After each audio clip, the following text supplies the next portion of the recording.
ലോക്സഭയിലും സംസ്ഥാന നിയമസഭകളിലും സ്ത്രീകൾക്ക് 33% സംവരണം ഏർപ്പെടുത്താൻ ഉദ്ദേശിച്ച് സർക്കാർ കൊണ്ടുവന്ന ഭരണഘടനാ ഭേദഗതിയെ പ്രതിപക്ഷം എതിർത്ത് തോൽപ്പിച്ചു. വനിതാ സംവരണത്തെ ഭ്രൂണഹത്യ ചെയ്തു. ഇതിന് രാജ്യത്തെ വനിതകൾ പ്രതിപക്ഷത്തെ ശിക്ഷിക്കും എന്നൊക്കെയാണ് കഴിഞ്ഞ ദിവസം പ്രധാനമന്ത്രി രാജ്യത്തെ അഭിസംബോധന ചെയ്തുകൊണ്ട് പറഞ്ഞത്. യഥാർത്ഥത്തിൽ ഇപ്പോൾ നടത്താൻ ശ്രമിച്ച ഭരണഘടനാ ഭേദഗതി വനിതാ സംവരണം ഉറപ്പാക്കാൻ വേണ്ടിയുള്ളതായിരുന്നോ, അതോ വനിതാ സംവരണം നടപ്പാക്കുന്നതിന് വേണ്ടി മണ്ഡലങ്ങൾ പുനർനിർണ്ണയിക്കുക എന്നുള്ളത്, മണ്ഡലങ്ങളുടെ എണ്ണം കൂട്ടുക എന്നുള്ളത് 2011 സെൻസസിനെ ആധാരമാക്കി ചെയ്യാൻ വേണ്ടിയുള്ള ഭരണഘടനാ ഭേദഗതിയായിരുന്നു? നിയമപരമായി എന്താണ് യഥാർത്ഥത്തിൽ ഇവിടെ സംഭവിച്ചത് എന്നുള്ളത് ഒന്നാമത്തെ ചോദ്യം. രണ്ടാമത്തെ കാര്യം, ഇത്തരം നിയമനിർമ്മാണങ്ങൾ നമ്മളുടെ ഭരണഘടനാ വ്യവസ്ഥകളുമായി ബന്ധപ്പെട്ട് എത്രത്തോളം പുതിയ കാലത്ത് യുക്തിസഹമാണ്, നീതിപൂർവമാണ് എന്നുള്ള രണ്ടാമത്തെ ചോദ്യം അവിടെ ഉണ്ട്.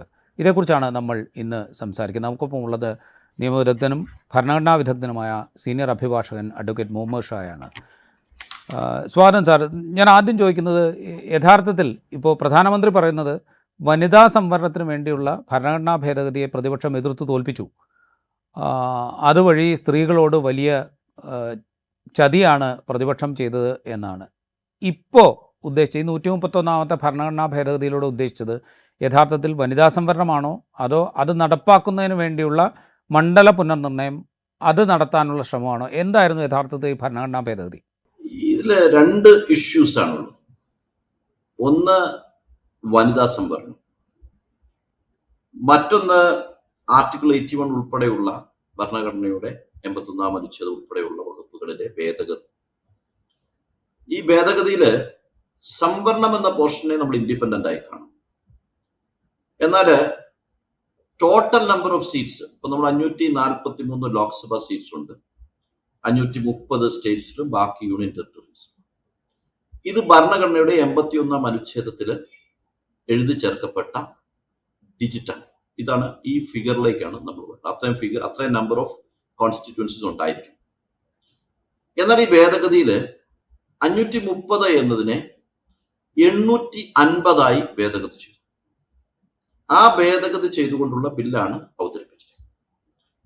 ആ ബില്ലിന്റെ ആ പോർഷൻ ഭേദഗതി നടത്തുമ്പോൾ ഈ ഒരു ഫെഡറൽ സിസ്റ്റത്തിൽ ഉണ്ടാക്കുന്ന disparity, area wise, geographical areas വൈസിലുള്ള ഡിസ്പാരിറ്റി, സ്റ്റേറ്റ് വൈസ് ഉണ്ടാക്കാവുന്ന ഡിസ്പാരിറ്റി, ഈ ഇഷ്യൂ ഒരു ഇൻഡിപെൻഡന്റ് ഇഷ്യൂ ആണ്. വനിതാ സംവരണം എന്ന് പറയുന്നത് ഇപ്പോൾ 100 ലോക്സഭാ സീറ്റുകളേ ഉള്ളൂ, അല്ലെങ്കിൽ ഒരു സ്റ്റേറ്റിൽ 100 അസംബ്ലി സീറ്റ്സേ ഉള്ളൂ. അതിന്റെ 35% വനിതാ സംവരണം നടത്തുന്നു എന്നത് വളരെ ഡിഫറൻ്റ് ആയ ഒരു കാര്യമാണ്. ഔട്ട് ഓഫ് 543 ലോക്സഭ മെമ്പേഴ്സ്, അതിന്റെ 35% പിന്നെ വനിതാ സംവരണം കൊടുത്തുകൊണ്ട് മാത്രമുള്ള ഒരു ബില്ലല്ല ഇത്. അങ്ങനെ ചെയ്യുകയാണെങ്കിൽ ആ ബില്ലിനെ യഥാർത്ഥത്തിൽ പ്രതിപക്ഷം എതിർക്കുന്നില്ല. മുസ്ലിം ലീഗ് ഉൾപ്പെടെ, കോൺഗ്രസ് ഉൾപ്പെടെയുള്ള പാർട്ടികൾ, കേരളത്തിൽ നിന്നുള്ള പാർട്ടികളായിട്ട് പറയുകയാണ്, അവരൊക്കെ അതിനെ പിന്തുണയ്ക്കുക ചെയ്തിരിക്കുന്നത്, വനിതാ സംവരണത്തെ.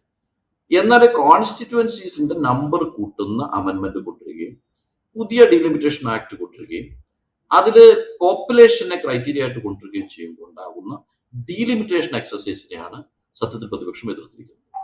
എന്നാൽ അതല്ല, ഡീലിമിറ്റേഷൻ എക്സസൈസ് അല്ല, വനിതാ സംവരണത്തെയാണ് എതിർത്തത് എന്ന് ഒരു പൊളിറ്റിക്കൽ സ്റ്റേറ്റ്മെന്റ് ഇറസ്പോൺസിബിൾ ആയിട്ട് നടത്തുകയാണ് ഇപ്പോൾ ചെയ്തിരിക്കുന്നത്. അതുകൊണ്ട് തന്നെ ജനങ്ങൾ തിരിച്ചറിഞ്ഞുകൊണ്ട് പ്രവർത്തിക്കേണ്ട ഒരു കാര്യം. ഇത് ശുദ്ധമായ കള്ളങ്ങൾ പറഞ്ഞുകൊണ്ട് ഭരണഘടനാ ഭേദഗതിയെ വരെ ഒരു കള്ളം പറഞ്ഞുകൊണ്ട് ജനങ്ങളുടെ മേൽ അടിച്ചേൽപ്പിക്കും. ഇപ്പൊ എല്ലാ ആളുകളും ഭരണഘടനാ ഭേദഗതിയുടെ ടെക്സ്റ്റ് എടുത്ത് വായിക്കുന്നില്ലല്ലോ, എന്താണ് ഭേദഗതി നോക്കുന്നില്ല. അവരോട് പറയാം, ഞങ്ങൾ ഭേദഗതി ചെയ്തത് വനിതാ സംവരണമാണ്, അതിനെ അവർ എതിർത്തു എന്ന് പറയുന്നു. എന്നാൽ അവർ ഭേദഗതി ചെയ്തത് വനിതാ സംവരണത്തെ മാത്രമല്ല, അവർ ഭേദഗതി ചെയ്തിരിക്കാൻ നമ്പർ ഓഫ് സീറ്റ്സ് കൂട്ടിയിരിക്കുന്നു. അതുകൊണ്ട് തന്നെ വനിതാ സംവരണത്തെ പ്രതിപക്ഷം എതിർത്തു എന്ന് പറയുന്നത് തെറ്റായ ഒരു സ്റ്റേറ്റ്മെന്റ് ആണ്. അത് പ്രധാനമന്ത്രിയെ പോലെ പ്രധാനപ്പെട്ട ആളുകൾ പറയുകയാണെങ്കിൽ അത് എതിർത്തിട്ടില്ല എന്നുള്ളത് പേറ്റന്റ് ആണ്. എല്ലാ പ്രതിപക്ഷ അംഗങ്ങളും പാർലമെന്റിൽ നടത്തിയ സ്പീച്ചസ് നമുക്ക് നോക്കിയാൽ മനസ്സിലാവും വനിതാ സംവരണത്തെ അവർ അനുകൂലിക്കുന്നു എന്ന് തന്നെയാണ് പറഞ്ഞത്. റൈറ്റ്. അവിടെ വരുമ്പോഴേ ഞാനൊരു ചോദ്യം ചോദിച്ചിട്ട്, ഇപ്പോൾ 2023 ഈ വനിതാ സംവരണ ഭേദഗതി ബില്ല്, ഭരണഘടനാ ഭേദഗതി ബില്ല് പാസ്സാക്കുമ്പോൾ എല്ലാവരും ഒരുമിച്ച് ഒറ്റക്കെട്ടായിട്ടാണ് അത് പാസ്സാക്കുന്നത്. അതിൽ തന്നെയും പക്ഷേ ഈ ഡീലിമിറ്റേഷനെ കുറിച്ചുള്ള സൂചന ഉണ്ടായിരുന്നു. അത് 2026 ശേഷം നടക്കുന്ന സെൻസസിൻ്റെ ആസ്പദമാക്കിക്കൊണ്ടുള്ള ഡീലിമിറ്റേഷൻ നടത്തും എന്നുള്ളത് ആ നിയമത്തിൽ തന്നെ ഉണ്ടായിരുന്നു. അതിൽ നിന്നും ഭിന്നമായിട്ട് ഇപ്പോൾ ഡീലിമിറ്റേഷനെ എതിർക്കുന്നതിൻ്റെ ഒരു കാര്യം എന്താണ്? ഡീലിമിറ്റേഷൻ പ്രോസസ് എന്ന് പറയുന്നത് രണ്ട് തരത്തിലാകാം. ഒന്ന്, നമ്പർ ഓഫ് സീറ്റ്സ് കൂട്ടിക്കൊണ്ടാകാം, ഇല്ലെങ്കിൽ എക്സിസ്റ്റിംഗ് സീറ്റിൽ നിന്നുകൊണ്ട് ഡീലിമിറ്റേഷൻ നടത്താം. എക്സിസ്റ്റിംഗ് സീറ്റ്സിൽ നിന്നുകൊണ്ട് ഡീലിമിറ്റേഷന് പാരാമീറ്റേഴ്സ് ഫിക്സ് ചെയ്യണം. ഒന്ന്, പോപ്പുലേഷൻ മാത്രമുള്ള പാരാമീറ്റേഴ്സ് അല്ല, ജിയോഗ്രഫിക്കൽ റീസൺസ് ഉണ്ട്, ഫെഡറൽ സിസ്റ്റമാണ്, സ്റ്റേറ്റ്സിന്റെ അതോറിറ്റി ഉണ്ട്, സ്റ്റേറ്റിനോട് കൊടുത്തിരിക്കുന്ന കവനൻസ് ഉണ്ട്, സ്റ്റേറ്റ് റീഓർഗനൈസേഷനുമായി ബന്ധപ്പെട്ട് പറഞ്ഞിരിക്കുന്ന കാര്യങ്ങളുണ്ട്. അവിടെ നിന്നുകൊണ്ട് സ്റ്റേറ്റുകളുടെ അവകാശം നിഷേധിക്കപ്പെടാത്ത രീതിയിൽ തന്നെ സ്റ്റേറ്റുകൾക്ക് ഡെമോക്രാറ്റിക് പ്രോസസ്സിൽ ഗവേണൻസിലുള്ള അവരുടെ റൈറ്റിനെ ഡിമീൻ ചെയ്യുന്ന രീതിയിലല്ലാതെ, ആ റൈറ്റിന്റെ അവകാശത്തെ കുറയ്ക്കുന്ന രീതിയിലല്ലാതെ ഡീലിമിറ്റേഷൻ നടത്തിക്കൊണ്ട് പോകുന്നതിനൊന്നും ആരും എതിർക്കുന്നില്ല. എതിർക്കപ്പെടുന്നത് എന്താണ്? എതിർക്കപ്പെടുന്നത് ഡീലിമിറ്റേഷൻ എക്സസൈസിന് മുമ്പായി നമ്പർ ഓഫ് സീറ്റ്സ് കൂട്ടുന്നു എന്നതാണ്. ഇതിനെയാണ് ഇപ്പോൾ എതിർക്കപ്പെട്ടിരിക്കുന്നത്. അത് പാസ്സാക്കാൻ അവർക്ക് കഴിയാത്തതിന്റെ കാരണം ആർട്ടിക്കിൾ 368(2) പറയുന്നത് 2/3, അതാണ് പ്രസന്റ് ആയിരിക്കുന്ന അംഗങ്ങളുടെ 2/3 ഭൂരിപക്ഷം ഉണ്ടെങ്കിൽ മാത്രമേ അത് പാസ്സാക്കാൻ കഴിയുള്ളൂ എന്നതുകൊണ്ട് അവരതിനെ എതിർത്തു. നമ്പർ ഓഫ് സീറ്റ്സ് കൂട്ടിയതിനെ മാത്രമാണ് അവർ എതിർത്തിരിക്കുന്നത്. ആ എതിർപ്പ് കാരണം അവർക്ക് പാസ്സാക്കാൻ കഴിഞ്ഞില്ല, അത് മാത്രമേ എതിർത്തുള്ളൂ. ഞാൻ ഒരു കുറച്ചുകൂടെ ക്ലാരിറ്റിക്ക് വേണ്ടി, നമ്മൾ കണ്ടുകൊണ്ടിരിക്കുന്ന ആളുകൾക്ക് കുറച്ചുകൂടെ ക്ലാരിറ്റിക്ക് വേണ്ടിയിട്ട് ഞാൻ ചോദിക്കുന്നത്, ഇപ്പോൾ ഡീലിമിറ്റേഷൻ എക്സസൈസ് എന്ന് പറയുന്നത് ഒരു ഡീലിമിറ്റേഷൻ കമ്മീഷനെ നിയോഗിക്കുന്നു.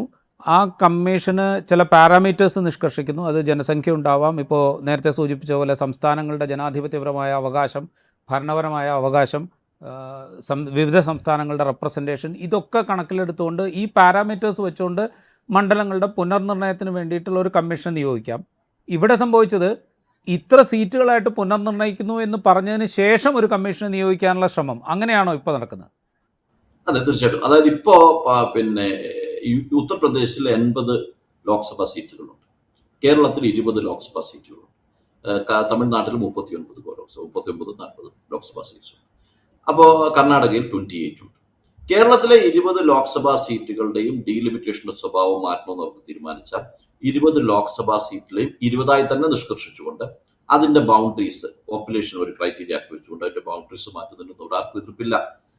UP-യിലെ 80 സീറ്റുകളിലെ ബൗണ്ടറീസ് ഫിക്സ് ചെയ്യുമ്പോൾ പാരാമീറ്റേഴ്സിന്റെ ഉള്ളിൽ നിന്നുകൊണ്ട് ഡീലിമിറ്റേഷൻ നടത്തുന്നതിന് ആർക്കും എതിർപ്പില്ല. പലതും ഡീലിമിറ്റേഷൻ നടത്തപ്പെടേണ്ടത് തന്നെയാണ്. പക്ഷെ അങ്ങനെ ഒരു ഡീലിമിറ്റേഷൻ നടത്താൻ കഴിയുമെന്ന് വെച്ചാൽ നടത്തിക്കോട്ടെ, അതിന് തർക്കമൊന്നുമില്ല. കാരണം അന്ന് തന്നെ ഫ്രീസിംഗ് വെച്ചിട്ടുണ്ടായിരുന്നു. ആ ഫ്രീസിംഗ് 2026 ശേഷമുള്ള വരാൻ പോകുന്ന സെൻസസിന്റെ അടിസ്ഥാനത്തിൽ അങ്ങനെ ഒരു ഡീലിമിറ്റേഷൻ നടത്താനുള്ള അവകാശം കൊടുത്തിട്ടുള്ളത്തോളം കാലം ആ ഡീലിമിറ്റേഷൻ നടക്കും. പക്ഷേ അത് 543 സീറ്റിന് മുകളിലേക്ക് പോകരുതെന്ന് മാത്രമല്ല, സ്റ്റേറ്റുകൾക്ക് ഇപ്പൊ കൊടുത്തിരിക്കുന്ന നമ്പർ ഓഫ് സീറ്റ്സിൽ നിന്നും കുറയ്ക്കാൻ പാടില്ല, ഏതെങ്കിലും സ്റ്റേറ്റിന് കൂട്ടാനും പാടില്ല എന്ന പാരാമീറ്റർ അതിനകത്ത് ഫിക്സ് ചെയ്യണം. ആ പാരാമീറ്റർ ഫിക്സ് ചെയ്ത് കൂട്ടുന്നതിന് എന്താ കുഴപ്പം? ഇപ്പൊ ഉദാഹരണത്തിന് ചില സംസ്ഥാനങ്ങളിൽ വളരെ കുറഞ്ഞ ജനസംഖ്യ ആയിരിക്കും, പക്ഷെ ആ സംസ്ഥാനം റെപ്രസെന്റ് ചെയ്യപ്പെടണ്ടേ? ആ സംസ്ഥാനം റെപ്രസെന്റ് ചെയ്യപ്പെടാൻ തീരുമാനിക്കാൻ പറ്റുമോ? അപ്പൊ അത്തരം കാര്യങ്ങളില് ഗവൺമെന്റ് എടുത്തിരിക്കുന്ന നയത്തിന് ഒരു വലിയ അപാകതയുണ്ട്. ആ അപാകതയാണ് നമ്മൾ അഡ്രസ് ചെയ്തത്. ഇവിടെ ചെയ്തത് എന്താണ്? UP-യില് നമ്പർ ഓഫ് സീറ്റ്സ് 80 എന്നത് 143 ആകുന്നു, എന്നാലും മറ്റു സംസ്ഥാനങ്ങളിൽ അത് കുറയുന്നു, പ്രത്യേകിച്ച് സൗത്ത് ഇന്ത്യൻ സംസ്ഥാനങ്ങളിൽ കുറയുന്നു. അതിന്റെ കാരണം പോപ്പുലേഷൻ മാത്രമായി മാറുകയാണ്. ഇവിടെയാണ് ഡിസ്പ്യൂട്ട് റൈസ് ചെയ്യപ്പെട്ടത്. റൈറ്റ്. പക്ഷേ അവസാനം ഗവൺമെൻറ് പറഞ്ഞത് എല്ലാ സംസ്ഥാനങ്ങളുടെയും 50% വെച്ച് കൂട്ടാം എന്നുള്ളൊരു സജഷൻ മുൻപോട്ട് വെച്ചിരുന്നു. അപ്പോൾ കേരളത്തിലാണെങ്കിൽ ഇപ്പോൾ 20 എന്നുള്ളത് 30 ആവാം, തമിഴ്നാട്ടിൽ 39 എന്നുള്ളത് അതിൻ്റെ 50% കൂട്ടാം, UP-യിൽ 80 എന്നുള്ളത് 40 സീറ്റ് കൂടെ കൂട്ടി 120 ആവുന്നു. ഇങ്ങനൊരു സംഗതി കൂടെ സർക്കാർ മുന്നോട്ട് വെച്ചിരുന്നു. ഞാൻ ചോദിച്ചത്, അതായത് മുൻകൂട്ടി ഇങ്ങനെ തീരുമാനിച്ചതിന് ശേഷം ഒരു മണ്ഡല പുനർനിർണ്ണയം, അത് എത്രത്തോളം ലീഗലി ഫീസിബിൾ ആയിട്ടുള്ളൊരു കാര്യമാണ്? അതായത് ഇതിന്റെ പൊളിറ്റിക്കൽ ലക്ഷ്യം വളരെ വ്യക്തമല്ലേ? വലിയ സംസ്ഥാനങ്ങളിൽ ഭരണകക്ഷിക്ക് അവരുടെ നമ്പർ ഓഫ് സീറ്റ്സ് കൂട്ടുന്നതിലൂടെ നമ്പർ ഇപ്പൊ കേരളത്തിലെ 20 30 UP-യിലെ 80 120 അതായത് 30 സീറ്റിന്റെ അഡ്വാൻറ്റേജ് UP-ക്ക് ലഭിക്കുകയാണ്. അതേപോലെ തന്നെ നമ്മൾ മധ്യപ്രദേശിൽ പോകുമ്പോൾ മധ്യപ്രദേശിലെ നമ്പർ 29 എന്നുള്ളത് 42 ആകുന്നു നോക്കാം. അങ്ങനെ വരുമ്പോൾ അല്ലെ 45 ആകുന്നു നോക്കാം. അവിടെ ഡിസ്പാരിറ്റി കേരളത്തിനേക്കാൾ മാറിക്കൊണ്ടിരിക്കുന്നു. ഈ ഡിസ്പാരിറ്റി ക്രിയേറ്റ് ചെയ്യുമ്പോഴുള്ള കുഴപ്പം ചില സംസ്ഥാനങ്ങൾ ഓവർ റെപ്രസെന്റഡ് ആകും, ചില സംസ്ഥാനങ്ങൾ അണ്ടർ റെപ്രസെന്റഡ് ആകും. അതിന്റെ കാരണം എന്താണ്? പോപ്പുലേഷൻ പെർസെന്റേജ് ആണ് അവർ ക്രൈറ്റീരിയ ആയിട്ട്, പോപ്പുലേഷൻ പെർസെന്റേജിലേക്ക് പോലും പോകാതെ തന്നെയാണ് അവരിത് പറഞ്ഞത്. ക്രൈറ്റീരിയ ആയിട്ട് വെക്കുമ്പോൾ ഈ ഗവൺമെന്റിന് ഒരു പോളിസി, ഇതൊരു ഗവൺമെന്റ് എന്ന് പറഞ്ഞ ഒരു കണ്ടിന്യൂഷൻ ആണ് അല്ലെ. നമ്മളിപ്പോ ഈ ഗവൺമെന്റ് ഒരു പോളിസി ഫിക്സ് ചെയ്തു പോപ്പുലേഷനെ സംബന്ധിച്ചോ മറ്റെന്തിനെ കുറിച്ചെങ്കിലും. ഇപ്പോ എന്താ പറയുക, ഹെൽത്ത് സെക്ടറിൽ ഒരു പോളിസി അവർ ഡിക്ലെയർ ചെയ്തു. ആ പോളിസി ഫോളോ ചെയ്യേണ്ടത് ഫെഡറൽ സിസ്റ്റത്തിലാണെങ്കിലും സ്റ്റേറ്റുകളുടെ ഉത്തരവാദിത്തമാണ്. പോപ്പുലേഷനെ സംബന്ധിച്ചുള്ള ആ പോളിസി ഫോളോ ചെയ്ത ഒരു സ്റ്റേറ്റ് ആണ് കേരള. പരമാവധി അത് ഫോളോ ചെയ്ത മറ്റൊരു സ്റ്റേറ്റ് ആണ് തമിഴ്നാട്. ഈ പോളിസിക്ക് വിരുദ്ധമായി അതിനെ ഫോളോ ചെയ്യാതെ അത് കംപ്ലൈ ചെയ്യാത്ത സ്റ്റേറ്റുകളുണ്ട്. ആ സ്റ്റേറ്റുകൾക്ക് ഡെമോക്രാറ്റിക് പ്രോസസ്സിൽ അഡ്വാൻറ്റേജ് കിട്ടുകയും അത് ഫോളോ ചെയ്ത സ്റ്റേറ്റുകൾക്ക് ഡിസഡ്വാൻറ്റേജ് ഉണ്ടാകുകയും ചെയ്യുകയാണെങ്കിൽ പബ്ലിക് അഡ്മിനിസ്ട്രേഷൻ ഉണ്ടാകുന്ന ഒരു കുഴപ്പം എന്താണെന്നറിയാമോ? എപ്പോഴും ഈ പോളിസിക്ക് ഒരു പർപ്പസ് ഉണ്ടായിരുന്നു. ആ പർപ്പസ് ഡിഫീറ്റ് ചെയ്തുകൊണ്ട് പോളിസിക്ക് വിരുദ്ധമായി പ്രവർത്തിച്ചത് ജനാധിപത്യത്തിന് ഒരു അഡ്വാൻറ്റേജ് ആക്കി മാറ്റുകയാണ്. അപ്പൊ എന്താ അതിന്റെ ഇൻഡിക്കേഷൻ എന്താണ്? പോളിസിയൊക്കെ പറയും അത് ഫോളോ ചെയ്യേണ്ടതില്ല, ഫോളോ ചെയ്യുന്നത് നിങ്ങളുടെ കൺവീനിയൻസിന് ഫോളോ ചെയ്താൽ മതി, അങ്ങനെ ഫോളോ ചെയ്താൽ നിങ്ങൾക്ക് അഡ്വാൻറ്റേജ് കിട്ടും, നിങ്ങൾ നോക്കിയിട്ട് ഫോളോ ചെയ്താൽ മതി. പിന്നെ എന്തൊരു വിതറൗട്ട് ചെയ്ത് പോകുന്ന, എത്രത്തോളം ഡൈല്യൂട്ട് ചെയ്ത് പോവുകയാണെന്ന്, ഇന്ത്യ പോലൊരു മഹാരാജ്യത്തിന്റെ പോളിസിയെ എത്രത്തോളം ഡൈല്യൂട്ട് ചെയ്യപ്പെടുന്നു. ഈ പോളിസി പറഞ്ഞ ഒരു രാജ്യം പിന്നീട് മുന്നോട്ട് പോകുമ്പോൾ ആ പോളിസി ഫോളോ ചെയ്ത ആളുകൾക്ക് ഒരു അഡ്വാൻറ്റേജ് കൊടുക്കണം, പോളിസി ഫോളോ ചെയ്താത്ത ആളുകളെ ഡിസഡ്വാൻറ്റേജിൽ നിർത്തണം. അങ്ങനെ വന്നാലേ ഫോളോ ചെയ്യപ്പെടുകയുള്ളൂ എല്ലാ വിഷയത്തിലും. ഇത് മനസ്സിലാക്കേണ്ടത് ആരാണ്? ഗവൺമെന്റിൽ ഇത് കൈകാര്യം ചെയ്യുന്ന ആളുകളിൽ ഇത് മനസ്സിലാക്കേണ്ടത്. അവരതിന് വിരുദ്ധമായി പ്രവർത്തിക്കാൻ, ഇന്ന് അവർ പറയുന്ന പോളിസി ഇന്ന് ഫോളോ ചെയ്യാത്ത ആളുകൾ നാളെ അഡ്വാൻറ്റേജസ് പൊസിഷനിലേക്ക് എത്തും. അപ്പൊ ഇതൊരു നിരുത്തരവാദിത്വപരമാണ്. കാരണം ഇന്നത്തെ എന്റെ ലാഭം എന്താണെന്ന് നോക്കി പൊളിറ്റീഷ്യൻസ്, ഇത് സ്റ്റേറ്റ്സ്മാൻഷിപ്പ് നഷ്ടപ്പെട്ടു. ഈ രാജ്യം ഈ രൂപത്തിലേക്ക് വരുന്ന കാലത്ത് മഹാത്മജി ഉൾപ്പെടെയുള്ള ആളുകൾ, നെഹ്റു ഉൾപ്പെടെയുള്ള ആളുകൾ, സർദാർ പട്ടേൽ ഉൾപ്പെടെയുള്ള, മൗലാന ആസാദ് ഉൾപ്പെടെയുള്ള ആളുകൾ, ഡോക്ടർ ബി ആർ അംബേദ്കർ ഇത് ഫ്രെയിം ചെയ്യുമ്പോൾ തന്നെ അവരൊക്കെ ഉൾക്കൊണ്ടൊരു കാര്യമുണ്ട്. ഈ രാജ്യത്തിലെ നമ്മുടെ സ്റ്റേറ്റ് റീഓർഗനൈസേഷൻ 1956 വരുമ്പോൾ ഒരുപാട് സംസ്ഥാനങ്ങളുമായി ഈ പറഞ്ഞ കമ്മിറ്റി, സർദാർ പട്ടേലിന്റെ നേതൃത്വത്തിലുള്ള കമ്മിറ്റി ചർച്ച നടത്തിയിട്ട് ഓരോരുത്തരുടെയും പ്രശ്നങ്ങൾ അഡ്രസ് ചെയ്തിട്ട് ഫെഡറൽ സിസ്റ്റത്തിൽ അവർ ചോദിച്ചൊരു ചോദ്യമുണ്ട്. ഞങ്ങളുടെ സംസ്കാരം, നോർത്ത് ഈസ്റ്റേൺ സ്റ്റേറ്റ്സിലൊക്കെ ചോദിച്ച ചോദ്യമാണ്, ഞങ്ങളുടെ സംസ്ഥാനത്തിനെ ഗവേൺ ചെയ്യാൻ പോകുന്നത് ഡൽഹിയിൽ ഇരുന്നിട്ടായിരിക്കും. ഞങ്ങളുടെ കൾച്ചറും ഞങ്ങളുടെ പ്രയോറിറ്റീസും ഒക്കെ much different from what you are thinking in Delhi. ഡൽഹിയിൽ നിങ്ങൾ ചിന്തിക്കുന്നതിൽ നിന്ന് വ്യത്യസ്തമായിട്ടാണ് ഞങ്ങൾ ചിന്തിക്കുന്നത്. അതൊക്കെ പ്രൊട്ടക്ട് ചെയ്യപ്പെടുമോ? ഞങ്ങളുടെ റെപ്രസെന്റേഷൻ ഗവേണൻസ് അത് പ്രൊട്ടക്ട് ചെയ്യപ്പെടുമോ? എല്ലാം പ്രൊട്ടക്ട് ചെയ്യപ്പെടും എന്ന് പറഞ്ഞുകൊണ്ട് കോൺസ്റ്റിറ്റ്യൂട്ട് ചെയ്തൊരു സിസ്റ്റമാണിത്. ആ സിസ്റ്റത്തിനെ ഡിഫീറ്റ് ചെയ്യേണ്ട ഇപ്പൊ ഇനി ഞാൻ ചോദിക്കട്ടെ, നമ്പർ ഓഫ് പാർലമെന്റ് മെമ്പേഴ്സിന്റെ നമ്പർ ഇൻക്രീസ് ചെയ്യണമെന്ന് ഇവർ പറയുന്നുണ്ടോ? What is the purpose? അതിന്റെ പർപ്പസ് എന്താ? അതിന്റെ സോഷ്യൽ റീസൺ എന്താണ്? അതിന്റെ പൊളിറ്റിക്കൽ റീസൺ എന്താണ്? ആ റീസണിങ് ഇല്ലല്ലോ. റീസണിങ് ഇല്ലാതെ ഞങ്ങൾക്ക് ഇനി അധികാരത്തിൽ വരണമെങ്കിൽ ഞങ്ങൾക്ക് അഡ്വാൻറ്റേജ് ഉള്ള സ്റ്റേറ്റുകളിൽ കൂടുതൽ അംഗങ്ങൾ ഉണ്ടായേ മതിയാവൂ എന്ന് തോന്നുകയും അതൊരു അമെന്റ്മെന്റിന്റെ രൂപത്തിൽ കൊണ്ടുവരികയും അവിടെ ഒരു ഇലക്ഷൻ കമ്മീഷനെ ഒക്കെ ഇൻഡിപെൻഡന്റ് അല്ലാത്ത, ഇമ്പാർഷ്യൽ അല്ലാത്ത രൂപത്തിൽ ഇലക്ഷൻ കമ്മീഷനെ അപ്പോയിന്റ് ചെയ്യുകയും ഡീലിമിറ്റേഷൻ കമ്മീഷനിലേക്ക് അവരെ എടുത്തു വെക്കുകയും അവർ അപ്പോയിന്റ് ചെയ്യുന്ന ചീഫ് ഇലക്ടറൽ ഓഫീസറെ വെക്കുകയും ഒക്കെ ചെയ്തതിനു ശേഷം അവർക്ക് ഇഷ്ടത്തിനനുസരിച്ചിട്ട് അത് ചെയ്യാവുന്ന ഒരു സാഹചര്യം ഒരുക്കുന്നു എന്നതാണ് അതിന്റെ പ്രശ്നം. അത് എതിർക്കപ്പെടേണ്ടത് തന്നെയാണ്. നമ്മുടെ രാജ്യത്തിന്റെ നിലവിലുള്ള ഫംഗ്ഷനിങ്ങിനെ ജനങ്ങൾക്ക് കൊടുക്കേണ്ട, അവർക്ക് കൊടുക്കേണ്ട ഒരു കോൺഫിഡൻസ് ഉണ്ട്, ഓരോ സ്റ്റേറ്റിനും കൊടുക്കേണ്ട കോൺഫിഡൻസ് ഉണ്ട്. കാരണം നിങ്ങൾ ഇന്ത്യ സ്വാതന്ത്ര്യം ലഭിച്ചതിന് ശേഷം ഈ 47 കൊണ്ട് മാത്രം രൂപീകരിച്ച രാജ്യമല്ലത്, 56 കൂടി മാത്രം രൂപീകരിക്കപ്പെട്ട, ഈ രൂപത്തിലേക്ക് രൂപീകരിക്കപ്പെട്ട രാജ്യമാണ്. അപ്പൊ ഒരുപാട് ഡൈവേഴ്സിറ്റി ഉണ്ടായിരുന്നു, ഒരുപാട് തർക്കങ്ങൾ ഉണ്ടായിരുന്നു. അതൊക്കെ പരിഹരിക്കപ്പെട്ടതിലൂടെ ഒരു കവനന്റ് ഉണ്ട്, ഒരു കോൺട്രാക്ട് ഉണ്ട്, ഒരു ഒബ്ലിഗേഷൻ ഉണ്ട്, ഒരു കമ്മിറ്റ്മെന്റ് ഉണ്ട്. ആ കമ്മിറ്റ്മെന്റ് എല്ലാം കാറ്റിപ്പറത്തിക്കൊണ്ട് ഞങ്ങളുടെ സൗകര്യത്തിന് മാറ്റുമെന്ന് പറയുന്ന ഒരു ഓട്ടോക്രസി ഉണ്ടല്ലോ, അതിനെയാണ് എതിർക്കുന്നത്. അതിനെ എതിർക്കപ്പെടേണ്ടത് തന്നെയാണ്, തർക്കമൊന്നുമില്ല. റൈറ്റ്. ഇതിന് സർക്കാരിന് ഭരണഘടന നൽകുന്ന സ്വാതന്ത്ര്യം എത്രത്തോളമാണ്? അതായത് ഇപ്പോൾ ഒരു ഡീലിമിറ്റേഷൻ കമ്മീഷനെ നിശ്ചയിക്കുന്നതിന് അല്ലെങ്കിൽ ഡീലിമിറ്റേഷൻ പ്രോസസ്സ് നടത്തുന്നതിന് ഇതിനൊക്കെ ഭരണഘടനാപരമായി സർക്കാരിനുള്ള സൗകര്യങ്ങളും പരിമിതികളും അതെന്തൊക്കെയാണ്? ഇതില് ഈ ഭരണഘടന വിഭാവനം ചെയ്യുന്ന election commission of India, election കമ്മീഷനിലെ ചീഫ് ഇലക്ഷൻ കമ്മീഷനും മറ്റു ഇലക്ഷൻ കമ്മീഷണർമാരും, അല്ലെങ്കിൽ state election commissions, panchayat, municipality, ഇവർക്കൊക്കെ ഒരു ഭരണഘടനാ പ്രൊട്ടക്ഷൻ കൊടുത്തിട്ടുണ്ട്. ഈ പ്രൊട്ടക്ഷൻ കൊടുത്തതിന്റെ റീസൺ ഇൻഡിപെൻഡന്റ് ആയി ഇമ്പാർഷ്യലായ ഒരു ബോഡിയാണ് അവരെന്നതുകൊണ്ടാണ്. പ്രൊട്ടക്ഷൻ ഭരണഘടന ആർട്ടിക്കിൾ 329 വായിച്ചാൽ നമുക്ക് മനസ്സിലാകും, ഒരു ഡീലിമിറ്റേഷൻ എക്സസൈസ് ഡീലിമിറ്റേഷൻ കമ്മീഷൻ ചെയ്തു കഴിഞ്ഞാൽ അതുമായി ബന്ധപ്പെട്ട നിയമങ്ങൾക്കോ നിബന്ധനകൾക്കോ അതുമായി ബന്ധപ്പെട്ട് ഉണ്ടാക്കപ്പെടുന്ന ഉത്തരവുകളൊക്കെ നിയമത്തിന്റെ സ്റ്റാറ്റസ് ഉണ്ടെന്ന് കോൺസ്റ്റിറ്റ്യൂഷൻ തന്നെ പറഞ്ഞു. എന്നിട്ട് ആ നിയമത്തിന്റെ സ്റ്റാറ്റസ് ഉള്ള ഡീലിമിറ്റേഷൻ ഓർഡേഴ്സ് ഒരു കോടതിയിലും ചലഞ്ച് ചെയ്യാൻ പറ്റില്ല എന്ന് ആർട്ടിക്കിൾ 329 സബ് ആർട്ടിക്കിൾ 1 പറയുകയാണ്.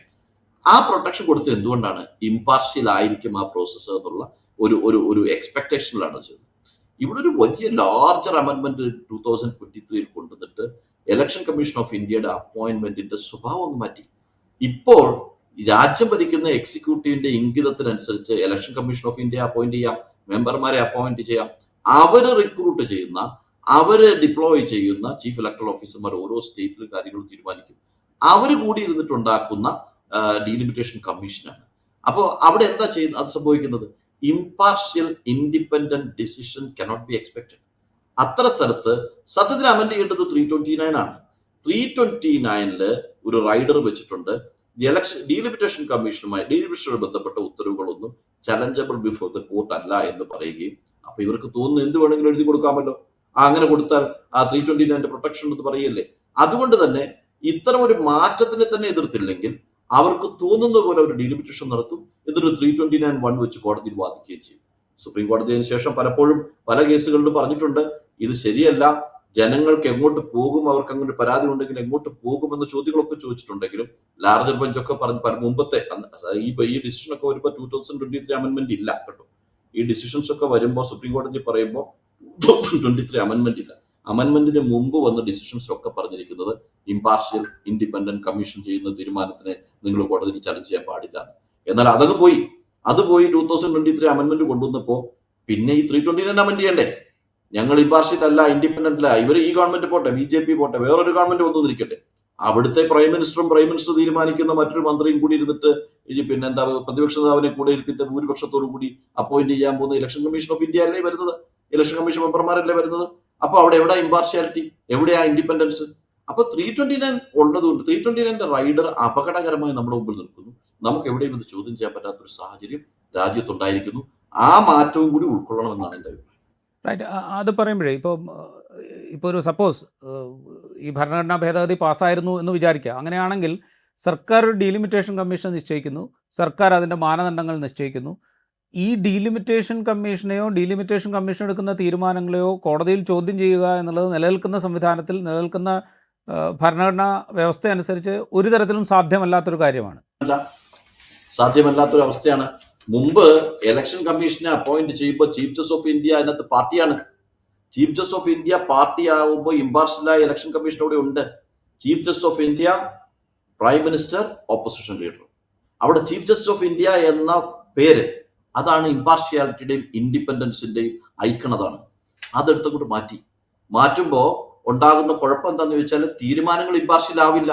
നമ്മൾ അതിനുശേഷം കണ്ടുകൊണ്ടേ ഇരിക്കല്ലേ, ഓരോ പ്രശ്നങ്ങളും ഓരോ വിഷയങ്ങളും നമ്മൾ കണ്ടുകൊണ്ടേ ഇരിക്കല്ലേ. ഗവൺമെന്റിന്റെ കൺവീനിയൻസിനാണ് ഇലക്ഷൻ പോലും ഡിക്ലെയർ ചെയ്യുന്നത്. പ്രൈം മിനിസ്റ്ററുടെ പ്രോഗ്രാമാണ് ഇലക്ഷന്റെ ഡേറ്റിന്റെ പ്രയോറിറ്റി. ഇങ്ങനെയൊക്കെ തീരുമാനിക്കപ്പെടുന്നു എന്നത് നമ്മളൊരു പുതിയ കാലഘട്ടത്തിൽ ജീവിക്കുമ്പോൾ കോൺസ്റ്റിറ്റ്യൂഷനെ മിസ്യൂസ് ചെയ്യാണ് ഇവർ ചെയ്യുന്നത്. കോൺസ്റ്റിറ്റ്യൂഷൻ അമെന്റ്മെന്റ്സുമായിട്ട് അവർ വന്നപ്പോൾ അവർക്ക് ഇതിലൊന്നും ഈ കോൺസ്റ്റിറ്റ്യൂഷൻ എങ്ങനെ അമെന്റ് എങ്ങനെ ഭേദഗതി ചെയ്യുന്നു എന്നുള്ളതല്ല അവരുടെ വിഷയം. അവരുടെ കൺവീനിയൻസിന് കാര്യങ്ങൾ നടത്തണം. ഈ 1970s കോൺസ്റ്റിറ്റ്യൂഷണൽ അമെന്റ്മെന്റിനെയൊക്കെ സുപ്രീം കോടതിയിൽ ചലഞ്ച് ചെയ്തു വന്നപ്പോൾ നമുക്ക് ഏറ്റവും അറിയാം യശ്വന്ത് ഭാരതി ജഡ്ജ്മെന്റ്സ്, മിനർവ ബെൻസിന്റെ ജഡ്ജ്മെന്റ്സ്. ഈ ജഡ്ജ്മെന്റ്സിലൊക്കെ സുപ്രീം കോടതി പറഞ്ഞു ഇത് basic structure of the constitution ആണ്. ഈ ബേസിക് സ്ട്രക്ചർ എന്ന് പറഞ്ഞാൽ ജുഡീഷ്യൽ ഇൻവോൾവ്മെന്റിനെ എടുത്ത് മാറ്റുന്നത് പോലും ബേസിക് സ്ട്രക്ചറിനെ ഹിറ്റ് ചെയ്യുന്ന കാര്യങ്ങളാണ്. പക്ഷെ എന്ത് സംഭവിക്കുന്നു? ഇതെല്ലാം അപ്രൂവ് ചെയ്ത് പോവുകയാണ്. കോൺസ്റ്റിറ്റ്യൂഷന്റെ എന്താ പറഞ്ഞത് പ്രൈമസി എന്ന് പറഞ്ഞ പോലെ നമ്മുടെ പാർലമെന്റ് ആണോ കോൺസ്റ്റിറ്റ്യൂഷൻ ആണോ മോസ്റ്റ് ഇമ്പോർട്ടന്റ് എന്ന് പറഞ്ഞാൽ ഏറ്റവും പവർഫുൾ ഏതാണെന്ന് വെച്ചാൽ കോൺസ്റ്റിറ്റ്യൂഷനാണ്. ആ പ്രൈമസിയെ എടുത്ത് മാറ്റുകയാണ്. എടുത്ത് മാറ്റിയതിനു ശേഷം കോൺസ്റ്റിറ്റ്യൂഷനെ ഡൈല്യൂട്ട് ചെയ്യാണ്. ഈ ഡൈല്യൂഷൻ അപകടകരമാണ്. ഈ അമെന്റ്മെന്റ്സിനൊക്കെ എതിർക്കുന്നതിന്റെ കാരണം എന്തായിരുന്നോ framers of the constitution intent ചെയ്തത് അതിനെ അവഗണിച്ചുകൊണ്ടുള്ള മാറ്റങ്ങൾ വരുത്തിക്കൊണ്ട് ഭരണം പിടിക്കാനുള്ള പദ്ധതികളാണ് ആവിഷ്കരിച്ചിരിക്കുന്നത്. അത് എതിർക്കപ്പെടുക തന്നെ വേണം. ഞാൻ ഒരു കുറച്ചുകൂടെ വ്യക്തതയ്ക്ക് വേണ്ടി ചോദിക്കുകയാണ്. ഇപ്പോൾ നേരത്തെ കേരളത്തിലൊക്കെ ഈ ലോക്കൽ ബോഡി അതുമായി ബന്ധപ്പെട്ട ഡീലിമിറ്റേഷൻ പ്രോസസ്സൊക്കെ നടന്നപ്പോൾ അത് കോടതിയിൽ ചോദ്യം ചെയ്യപ്പെടുകയും ചില തീരുമാനങ്ങളൊക്കെ സ്റ്റേ ചെയ്യപ്പെടുകയും ഒക്കെ ഉണ്ടായിരുന്നു. അപ്പോൾ അത് വെച്ച് നോക്കുമ്പോൾ ഈ ഡീലിമിറ്റേഷൻ പ്രോസസ്സ് ഈ ലോക്കൽ ബോഡി മുതൽ മുകളിലേക്ക് പാർലമെൻറ്റ് വരെ ഒരിടത്തും ഇത് ചോദ്യം ചെയ്യാൻ പറ്റില്ല എന്നുള്ള അവസ്ഥയാണോ? അങ്ങനെയാണെങ്കിൽ ആ വ്യവസ്ഥ തന്നെയും ചോദ്യം ചെയ്യപ്പെടേണ്ടതല്ലേ നിയമപരമായി? കാരണം കോടതിയെ സംബന്ധിച്ച് ഇത്തരം കാര്യങ്ങൾ ഭരണഘടനാപരമായി നിലനിൽക്കുന്നതാണോ അല്ലയോ പുതിയ കാലത്ത് എന്നത് പരിശോധിക്കപ്പെടേണ്ടതല്ലേ? തീർച്ചയായിട്ടും 243O പഞ്ചായത്ത് രാജുമായിട്ട് ബന്ധപ്പെട്ട് 243O പാരലൽ പ്രൊവിഷനാണ്. ആർട്ടിക്കിൾ 329 പാരലൽ പ്രൊവിഷനാണ്. ആ 243O ബാർ ഉണ്ട് എന്ന് പറഞ്ഞിട്ടാണ് ഇപ്പൊ ഈ കഴിഞ്ഞ പഞ്ചായത്ത് മുനിസിപ്പൽ തെരഞ്ഞെടുപ്പിലെ ഡീലിമിറ്റേഷൻ കേരള സംസ്ഥാനത്ത് നടത്തിയത്. ശരിക്കും പറഞ്ഞാൽ election commission, state election commission നടത്തിയ, അല്ലെങ്കിൽ ഡീലിമിറ്റേഷൻ കമ്മീഷൻ നടത്തിയ ആ വിഭജനവുമായി ബന്ധപ്പെട്ട് നമുക്ക് തന്നെ അറിയാം. ഉദാഹരണത്തിന് ഇപ്പോൾ കോഴിക്കോട് മുനിസിപ്പൽ കോർപ്പറേഷനിലെ കുറ്റിച്ചിറയിൽ 17,000 വോട്ടർമാരുണ്ട്. തൊട്ടടുത്ത വാർഡ് ഡിവിഷനിൽ 3,000 വോട്ടർമാരേ ഉള്ളൂ. അപ്പൊ പോപ്പുലേഷൻ ആണ് ക്രൈറ്റീരിയ എന്ന് പറഞ്ഞിട്ടും അതും മറികടന്നുകൊണ്ട് ഇതേപോലെ ഭീമാപ്പള്ളിയിൽ, കോഴിക്കോട് തിരുവനന്തപുരം കോർപ്പറേഷനിൽ ഇതേപോലെ സംഭവിച്ചു. ഞാനിവിടെ കോടതിയിൽ കേസ് കൊടുത്തിട്ടുണ്ട്. അത് സിംഗിൾ ബെഞ്ച് ആദ്യം ഇന്റർഫിയർ ചെയ്തു. സിംഗിൾ ബെഞ്ച് പറഞ്ഞത് പറ്റില്ല, നിങ്ങൾ ചെയ്തതിനകത്ത് അപാകതയുണ്ട്, അത് കറക്റ്റ് ചെയ്തേ മതിയാവും പറഞ്ഞ് ഇന്റർഫിയർ ചെയ്ത് സെറ്റ് അസൈഡ് ചെയ്തതിന് ശേഷം പിന്നെ ഡിവിഷൻ ബെഞ്ചിൽ പോയി.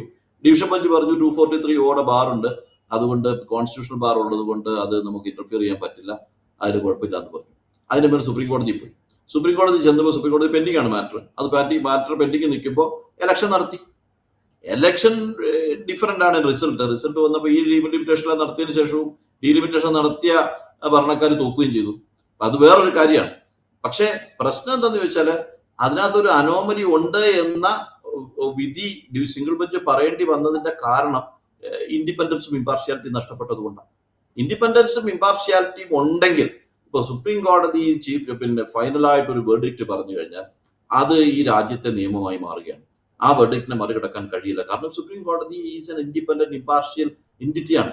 അപ്പൊ അതുകൊണ്ട് തന്നെ അതിനെ മേൽ ഒന്നും ചെയ്യാൻ കഴിയില്ല. എങ്കിലും ആർട്ടിക്കിൾ 142 ഭരണഘടന പറയുന്നു, ഭരണഘടനയെ കുറിച്ച് പ്രൈമസി കൊടുക്കാൻ വേണ്ടിയാണ്. ഭരണഘടനയ്ക്ക് നിയമപരമായ ഇന്റർപ്രിട്ടേഷൻ ആണെങ്കിൽ അത് മാറ്റം വരുത്താൻ പോലും 142 അധികാരമുണ്ട്. പക്ഷെ ഇവിടെയൊക്കെ ഇമ്പാർഷ്യാലിറ്റി, ഇൻഡിപെൻഡൻസ് എന്നൊക്കെ പറയുന്ന ആ വാക്കുകൾക്ക് പ്രാധാന്യമുണ്ട്. അതില്ലാതാകുമ്പോൾ അത് തീർച്ചയായിട്ടും ഈ 329 ആയാലും 243O ആയാലും അമെൻഡ് ചെയ്യപ്പെടണം, വേരി ചെയ്യപ്പെടണം, അല്ലെങ്കിൽ അത് കോടതികളിൽ ചലഞ്ച് ചെയ്യപ്പെടേണ്ടത് തന്നെയാണ്. എനിക്ക് തർക്കമില്ല. ഞാൻ അവസാനമായിട്ടൊരു കാര്യം ചോദിച്ചോട്ടെ, ഇപ്പോൾ നടത്തിയ ഭരണഘടനാ ഭേദഗതി ശ്രമം ഇപ്പോൾ പരാജയപ്പെട്ടത് ഒരു പക്ഷേ അതിനെ മുമ്പോട്ട് കൊണ്ടുപോകാൻ ഇപ്പോഴത്തെ സാഹചര്യത്തിൽ സർക്കാരിന് സാധിക്കുകയില്ല. തമിഴ്നാട്ടിലെയും ബംഗാളിലെയും ഇലക്ഷൻ കഴിയുന്നതോടുകൂടെ ഇനിയിപ്പോൾ തൽക്കാലത്തേക്ക് അത് വേണ്ട എന്നുള്ളൊരു പൊളിറ്റിക്കൽ ഡിസിഷൻ വേണമെങ്കിൽ എടുക്കാവുന്നതേ ഉള്ളൂ അവരെ സംബന്ധിച്ച്. ഇപ്പോൾ ഇമ്മീഡിയറ്റ് ആയിട്ട് അത് കൊണ്ടുവന്നതിൻ്റെ കാരണം തമിഴ്നാട്ടിലെയും ബംഗാളിലെയും ഇലക്ഷനിൽ സ്വാധീനിച്ചേക്കാം എന്നുള്ളതുകൊണ്ടാണെന്ന് എല്ലാവർക്കും അറിയാം. ഞാൻ ചോദിക്കുന്നത്, ഈ ഭരണഘടനാ ഭേദഗതിക്കപ്പുറത്ത് ഈ മണ്ഡലങ്ങളുടെ അതിർത്തി പുനർനിർണയം അല്ലെങ്കിൽ മണ്ഡലങ്ങളുടെ എണ്ണം കൂട്ടൽ, ഇത്തരം കാര്യങ്ങളിൽ കുറേക്കൂടെ കൃത്യമായിട്ടുള്ള ഒരു ഭരണഘടനാ പരിശോധന സുപ്രീം കോടതിയിൽ നടക്കേണ്ടതുണ്ട്, അല്ലെങ്കിൽ ജുഡീഷ്യൽ പ്രോസസ്സിൻ്റെ ഭാഗമായി നടക്കേണ്ടതുണ്ട് എന്ന് തോന്നുന്നു. ആ നിലയ്ക്ക് കുറച്ചും കൂടെ വിശാലമായിട്ട് ഈ വിഷയത്തെ രാജ്യത്തെ ജനാധിപത്യ സമൂഹവും നിയമസമൂഹവും ഒക്കെ ചർച്ച ചെയ്യേണ്ടതല്ലേ? തീർച്ചയായിട്ടും അതെ. ഈ പ്രോസസ്സിനെ, ജുഡീഷ്യൽ പ്രോസസ്സിന്റെ ഒരു ലിമിറ്റേഷൻ എന്താണെന്ന് വെച്ചാൽ, ഇപ്പൊ ഞാൻ പറഞ്ഞ ജുഡീഷ്യൽ റിവ്യൂവിന്റെ ഒരു ലിമിറ്റേഷൻ എക്സിസ്റ്റിംഗ് നിയമങ്ങൾക്കകത്തു നിന്നുള്ള ഇന്റർപ്രിട്ടേഷനാണ് കൊടുക്കുന്നത്. ഇപ്പൊ സപ്പോസ് 329 ചലഞ്ച് ചെയ്യുകയാണെങ്കിൽ 329 ഒബ്സലീറ്റ് ആണെന്ന് വേണമെങ്കിൽ സുപ്രീം കോടതിക്ക് വേണമെങ്കിൽ പറയാം. ആ പുതിയ സാഹചര്യത്തിൽ ഇൻഡിപെൻഡൻസ് ഇമ്പാർഷ്യാലിറ്റി ഒക്കെ പോയി, അതുകൊണ്ട് പോയി എന്ന് വേണമെങ്കിൽ പറയാം. 329 സസ്റ്റെയിൻ ചെയ്തുന്നുണ്ട് നിലനിർത്തിക്കൊണ്ട് പറയുമ്പോൾ ഇതിന്റെ ലിമിറ്റേഷനും സുപ്രീം കോടതി പറയേണ്ടി വരും. അപ്പോൾ കോടതികളുടെ ഇന്റർഫിറൻസിന്റെ പരിമിതി നിലവിലുള്ള എക്സിസ്റ്റിംഗ് നിയമത്തിന്റെ കോൺസ്റ്റിറ്റ്യൂഷണാലിറ്റിയായിട്ട് ബന്ധപ്പെട്ട്, അത് നിലനിൽക്കുന്ന നിയമമാണെങ്കിൽ ആ നിയമം മാത്രമേ ഇന്റർപ്രറ്റ് ചെയ്യാൻ സാധിക്കൂ. കോടതിയുടെ പരിമിതിയാണ്. എന്നാൽ നമുക്ക് നിയമനിർമ്മാണ സഭകളിൽ അല്ലെങ്കിൽ പാർലമെന്റിൽ നമ്മൾ തെരഞ്ഞെടുക്കപ്പെട്ട ആളുകളുടെ ഉത്തരവാദിത്വം ഈ നിയമം ഒന്ന് കോൺസ്റ്റിറ്റ്യൂഷൻ നിലനിൽക്കണം. കോൺസ്റ്റിറ്റ്യൂഷൻ നിലനിൽക്കണം എന്ന് പറഞ്ഞാൽ the spirit of the constitution should be sustain, philosophy of the constitution to be sustain. എന്തിനാണ് ഇത് ഉണ്ടാക്കിയതെന്നുള്ള ബോധ്യം അവിടെ ചർച്ച ചെയ്യുന്ന ഓരോരുത്തർക്കും ഉണ്ടാകണം. അത് അമെന്റ്മെന്റ് ആണെങ്കിൽ അത് പ്രപ്പോസ് ചെയ്യുന്ന ഓരോരുത്തർക്കും അതിനെക്കുറിച്ചൊരു ബോധ്യം ഉണ്ടാകണം. ആ സ്പിരിറ്റിനെ മറികടന്നുകൊണ്ട് വരാൻ പാടില്ല. അത്തരം ലാർജർ ചർച്ചകൾ ആവശ്യമാണ്. ഇപ്പൊ ഞാൻ പറയാം 543 മാത്രമേ ഉള്ളൂ. ഡീലിമിറ്റേഷൻ പ്രോസസ് അവർക്ക് ചെയ്യാം. ഇപ്പൊ സപ്പോസ് ഈ അമെന്റ്മെന്റ് വന്നില്ല എന്ന് തന്നെ ഇരിക്കട്ടെ, ഞാൻ പറയുന്നത് 2026 ശേഷം ഒരു സെൻസസ് നടത്താൻ, ആ സെൻസസിന്റെ അടിസ്ഥാനത്തിൽ ഡീലിമിറ്റേഷൻ പ്രോസസ് നടത്താം എന്ന് തന്നെയാണ് ഞാൻ പറയുന്നത് നിലവിലുള്ള നിയമപ്രകാരം. ആ ഡീലിമിറ്റേഷൻ നടത്തുമ്പോൾ ഇപ്പൊ ഫിക്സ് ചെയ്തിരിക്കുന്ന സ്ട്രെങ്ത് ഉണ്ടല്ലോ, ആ സ്ട്രെങ്ത് കണ്ടിന്യൂ ചെയ്യേണ്ടി വരും. ആ സ്ട്രെങ്ത് 543 എന്നതിൽ നിന്നുകൊണ്ട് തന്നെ അവർക്ക് മാറ്റം വരുത്താം. 540 നിന്നുകൊണ്ട് മാറ്റം വരുത്തുമ്പോൾ അവര് സ്റ്റേറ്റുകളുടെ റൈറ്റ് പ്രൊട്ടക്ട് ചെയ്യണം എന്നാണ് നമ്മൾ പറയുന്നത്. അവരിപ്പോ ചെയ്യാൻ പോകുന്നത് 543 തന്നെ നിർത്തും, പക്ഷെ സ്റ്റേറ്റിലെ നമ്പർ കുറയ്ക്കാൻ വേണ്ടിയിട്ട് അവർ ശ്രമിച്ചൊന്നിരിക്കും എന്ന് ഞാൻ കരുതുകയാണ്. ഇത് നമ്മൾ മുന്നിൽ ആന്റിസിപ്പേറ്റ് ചെയ്യണം. കേരളത്തിലെ 20 തന്നെ നിൽക്കണം, UP-യിലെ 80 തന്നെ നിൽക്കണം. എന്നിട്ട് അവർ പാരാമീറ്റേഴ്സ് ഫിക്സ് ചെയ്യണം. ബൗണ്ടറി എങ്ങനെ വേണമെന്ന് ഒരു ഫിക്സ് ചെയ്യണം, ജിയോഗ്രഫിക്കൽ ബൗണ്ടറി എങ്ങനെ വേണമെന്ന് ഒരു ഫിക്സ് ചെയ്യണം. എന്നിട്ട് പോപ്പുലേഷൻ സ്ട്രെങ്ത് ഫിക്സ് ചെയ്യണം. എന്നതിന് ശേഷം ഹെഡ് ക്വാർട്ടേഴ്സുമായി ബന്ധപ്പെട്ട കാര്യത്തിൽ ഒരു പാരാമീറ്റർ ഫിക്സ് ചെയ്യണം. അല്ലാതെ ഇവർക്ക് തോന്നുന്നത് പോലെ വരച്ച് എന്താ പറയുക, ജെറി മാൻഡറിങ് എന്ന് പറയും. ജെറി മാൻഡറിങ് എന്ന് പറയുന്നത് മുമ്പ് ഒരു US-ലുണ്ടായ ഒരു സംഭവമാണ്. അവർ ജെറി മാൻഡറിങ് എന്ന് പറഞ്ഞാൽ അദ്ദേഹത്തിന്റെ സൗകര്യത്തിനനുസരിച്ചുള്ള കോൺസ്റ്റിറ്റ്യൂൻസി അദ്ദേഹം വാല് പോലെ നീട്ടി ഉണ്ടാക്കി വെച്ചു. അപ്പൊ ജെറി മാൻഡറിങ്ങിനെ പെർമിറ്റ് ചെയ്യാൻ പാടില്ല. ജെറി മാൻഡറിങ് ആണ് എന്ന് ചെയ്തതെന്ന് കണ്ടാൽ അത് ഇന്റർഫിയർ ചെയ്യാൻ കോടതികൾക്ക് കഴിയണം. അതിന് 320 പൊക്കി പിടിച്ചുകൊണ്ട് വരരുത്. അവിടെ ഗവൺമെന്റ് കുറച്ചുകൂടി സുതാര്യമാകണം. അല്ലെങ്കിൽ ഗവൺമെന്റ് മാത്രമല്ല, ഇലക്ഷൻ കമ്മീഷൻ ഓഫ് ഇന്ത്യയും ഡീലിമിറ്റേഷൻ കമ്മീഷനും ഒക്കെ ഗവൺമെന്റ് പപ്പറ്റായിട്ട് പ്രവർത്തിക്കേണ്ടവരല്ല. അവരുടെ കോൺഷ്യൻസിൽ ഒരു ബോധ്യം വേണം. ഈ സിസ്റ്റമിൽ, ലോകത്തെ ഏറ്റവും വലിയ ഡെമോക്രാറ്റിക് കൺട്രിയിൽ ആ ഡെമോക്രാറ്റിക് പ്രോസസ്സിൽ സുതാര്യത ഉണ്ടാകണമെന്നും സത്യസന്ധത ഉണ്ടാകണമെന്നും നീതിബോധം ഉണ്ടാകണമെന്നും അവർക്ക് തോന്നണം. അവരവരുടെ ബോസ് പറയുന്ന, അവരുടെ തലപ്പത്തിരിക്കുന്ന ആളുകൾ, അവരെ വെച്ച ആളുകൾ പറയുന്നത് ചെയ്യാനുള്ള ഉത്തരവാദിത്തമാണ് ഞങ്ങൾക്കുള്ളതെന്നല്ല ചിന്തിക്കേണ്ടത്. കോൺസ്റ്റിറ്റ്യൂഷന്റെ മാൻഡേറ്റ് എന്താണെന്ന് കുറച്ച് അത് ഫുൾഫിൽ ചെയ്യണം, അതിന്റെ സ്പിരിറ്റ് ഉൾക്കൊള്ളണം, അതിന്റെ ഫിലോസഫി ഉൾക്കൊള്ളണം. അതാണ് ഇതിന്റെ പ്രതിവിധി. അതിനുവേണ്ടി ചർച്ചകൾ നടത്തണം. അതിനുവേണ്ടി തെരഞ്ഞെടുക്കപ്പെട്ട ആളുകൾ പഠനം നടത്തി അതിനോടൊപ്പം നിൽക്കണമെന്നാണ്. ഇനിയുടെ വഴിയത് മാത്രമേ ഉള്ളൂ. പക്ഷെ ഇവർ അവരുടേതായ അജണ്ടയുമായി മുന്നോട്ട് പോകും തന്നെയാണ് ഞാൻ കരുതുന്നത്. ഞാൻ ഒരു കാര്യം കൂടി ചോദിച്ചോട്ടെ. ഇപ്പോൾ നമ്മളിപ്പോൾ പൊതുവിൽ ഈ ഭരണഘടനാ ഭേദഗതി ലോക്സഭയിൽ പരാജയപ്പെട്ടു, ഇമ്മീഡിയറ്റ് ആയിട്ട് അത് തിരിച്ചു വരാനുള്ള ഒരു സാധ്യതയില്ല എങ്കിൽ പോലും പുതിയ സാഹചര്യത്തിൽ ഇപ്പോൾ 2026 സെൻസസ് കഴിഞ്ഞിട്ടുള്ള ഒരു മണ്ഡല പുനർനിർണ്ണയത്തിലേക്ക് പോവുകയാണെങ്കിൽ പോലും വലിയ രാഷ്ട്രീയ നിയമപരമായ വെല്ലുവിളികൾ ഒരു പക്ഷേ ഒരു ജനാധിപത്യ സമൂഹത്തിന് മുമ്പിലേക്ക് വരാനുള്ള ചാൻസ് അവിടെ ഉണ്ട്. ആ ഗൗരവത്തിൽ നമ്മളിതിനെ തുടർന്നും പരിഗണിക്കണം എന്നല്ലേ മനസ്സിലാക്കേണ്ടത്? തീർച്ചയായിട്ടും ഞാൻ ഇതുകൊണ്ട് അവർ ഇട്ടിട്ട് പോകുന്നൊന്നും ഞാൻ കരുതുന്നില്ല. അവർക്ക് നമ്പർ കൂട്ടാനുള്ള അമെന്റ്മെന്റ് നടത്താൻ പറ്റിയിട്ടില്ല എന്ന് മാത്രമേ ഉള്ളൂ. ഡീലിമിറ്റേഷൻ നടത്താനുള്ള പ്രൊവിഷൻ ഓൾറെഡി ആ ഫ്രീസിങ്ങിന്റെ ഡേറ്റ് കഴിഞ്ഞു. 2026 വരെയുള്ള സെൻസസിന് ഇനി ഡീലിമിറ്റേഷൻ വേണ്ടെന്നാ പറഞ്ഞു. 2026 ഇപ്പൊ സെൻസസ് നടന്നുകൊണ്ടിരിക്കുകയാണ്. ഈ സെൻസസ് പൂർത്തീകരിച്ച് കഴിഞ്ഞാൽ ഇമ്മീഡിയറ്റ് ആയിട്ട് അവർ ഡീലിമിറ്റേഷനിലേക്ക് പോകും. ഡീലിമിറ്റേഷൻ പോകുമ്പോൾ സ്റ്റേറ്റ് ലെജിസ്ലേറ്റീവ് അസംബ്ലിയിൽ ജെറിമാൻഡറിംഗ് ഒന്നും നടത്തിയിട്ടില്ലെങ്കിൽ വലിയ അപകടമൊന്നും സംഭവിക്കാനില്ല, കാരണം നമ്പർ കൂട്ടാൻ പറ്റുന്നില്ല. പക്ഷേ ലോക്സഭയിലേക്കുള്ള കാര്യത്തിൽ അവർ സ്റ്റേറ്റിന്റെ ഡെമോക്രാറ്റിക് അവകാശങ്ങളെ കർട്ടൈൽ ചെയ്യുന്ന തരത്തിൽ അതിനെ ഡിക്രീസ് ചെയ്യുന്ന രീതിയിൽ അവർ പ്രവർത്തിക്കുന്നുണ്ടോ എന്ന് പരിശോധിക്കേണ്ടതുണ്ട്. അതിനെ നമ്മൾ എതിർക്കപ്പെടേണ്ടതാണ്. കേരള സംസ്ഥാനത്തിന് 20 MP-മാരുണ്ടെങ്കിൽ ആ 20 MP-മാരും ഉണ്ടായിരിക്കണം. തമിഴ്നാട്ടിലുള്ളത് 39 ഉണ്ടായിരിക്കണം. അതേപോലെ തന്നെ UP-യിലുള്ള 80 തന്നെ നിലനിർത്തണം, 81 ആക്കാൻ പാടില്ല. ആ റൈറ്റ് പ്രൊട്ടക്ട് ചെയ്യാൻ വേണ്ടിയിട്ടുള്ള പോരാട്ടം നടത്തേണ്ടി വരും. അല്ലാത്ത ഒരു മൂവ്മെന്റ് അവർ നടത്തും. കാരണം ഒരു കാരണവശാലും അതല്ലാതെ ഇന്ത്യ ഒരുപാട് കാലം ഈ ജനങ്ങളെ കബളിപ്പിക്കാൻ കഴിയില്ല. ജനങ്ങൾ തിരിച്ചറിഞ്ഞിരിക്കുന്നു. ഏറ്റവും വലിയ വോട്ടിംഗ് പാറ്റേൺ നമ്മൾ കണ്ടത് 2024 പാർലമെന്റ് തെരഞ്ഞെടുപ്പിൽ 241 അവരെ പിടിച്ചു നിർത്തിയത്. ആ ജനങ്ങൾ കൊടുത്ത മാൻഡേറ്റ് ഉണ്ടല്ലോ, അതുണ്ടായിരുന്നില്ല എങ്കിൽ എന്തു സംഭവിക്കുമായിരുന്നു ഇപ്പൊ മനസ്സിലായില്ലേ? ആ ജനം ഇവിടെ തന്നെ ഉണ്ട്, അവരത് തിരിച്ചറിയും. അതുകൊണ്ട് അത് മനസ്സിലാക്കിക്കൊണ്ട് നമ്മൾ പ്രവർത്തിക്കണം. ജനങ്ങളുടെ മാൻഡേറ്റ് ഉൾക്കൊണ്ടുകൊണ്ടുള്ള അമെന്റ്മെന്റ്സ് കൊണ്ടുവരാൻ, ഒരു അമെന്റ്മെന്റ് അല്ല, ഈ പറഞ്ഞ ഡീലിമിറ്റേഷൻ പ്രോസസ്സ് അവർ ചെയ്യാൻ പാടുള്ളൂ. റൈറ്റ്. എന്തായാലും വനിതാ സംവരണം നടപ്പാക്കാൻ എന്ന പേരിൽ മണ്ഡലങ്ങളുടെ എണ്ണം കൂട്ടി മണ്ഡല പുനർവിഭജനത്തിന് നടത്തിയൊരു ശ്രമം, അതിന് ഭരണഘടനാ ഭേദഗതി പരാജയപ്പെട്ടു എങ്കിൽ പോലും പുതിയ സാഹചര്യത്തിൽ രാഷ്ട്രീയ ലക്ഷ്യത്തോടെയുള്ള മണ്ഡല പുനർനിർണ്ണയത്തിനുള്ള നീക്കങ്ങൾ ഇനിയും തുടരാനുള്ള സാധ്യത അവിടെയുണ്ട്. അത് അനുവദിക്കുന്ന വിധത്തിലുള്ള ഭരണഘടനാ വ്യവസ്ഥയും ഭരണഘടന രൂപീകരിച്ച കാലത്ത് ഉൾപ്പെടുത്തിയ വ്യവസ്ഥ അവിടെ നിലനിൽക്കുകയും ചെയ്യുന്നുണ്ട്. ഗൗരവമുള്ള ജനാധിപത്യ ചർച്ചകൾക്ക്, നിയമവ്യവസ്ഥകളെ അടിസ്ഥാനപ്പെടുത്തിയുള്ള ജനാധിപത്യ രീതിയിലുള്ള ചർച്ചകൾ ഇനിയും ഉണ്ടാകട്ടെ. ഈ വിഷയത്തിൽ ഭരണഘടന എന്തു പറയുന്നു, അതിൻ്റെ പരിമിതികൾ എന്തൊക്കെയാണ്, കോടതികളുടെ പരിമിതികൾ എന്തൊക്കെയാണ്, ആ പരിമിതികളെ മറികടന്നുകൊണ്ട് ജനാധിപത്യത്തെ നിലനിർത്താൻ വേണ്ടി ജുഡീഷ്യറിക്ക് എന്തൊക്കെ ചെയ്യാൻ കഴിയും, ഇത്തരം ചർച്ചകളൊക്കെ തുടർന്നും ഉണ്ടാകട്ടെ എന്ന് മാത്രം നമുക്ക് ആശിക്കാം. ഈ എപ്പിസോഡ് ഇവിടെ പൂർത്തിയാവുന്നു. മറ്റെപ്പിസോഡുമായി വീണ്ടും കാണാം.